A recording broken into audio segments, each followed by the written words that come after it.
Mommy, where's my toy car? I don't know. If you had put it back in the toy basket, you would know where to find it. I wanted to put it back into the toy basket, but it didn't want to go there. Tippy, do you have my toy car? Put your paws up in the air. Hold still. Oh, no, you don't have it. Where could it be? I just cleaned the floor, Tip. Look how many prints you've left behind. Huh?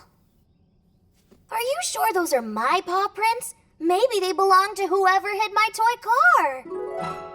Huh? Hello, I'm home. Hello, Daddy.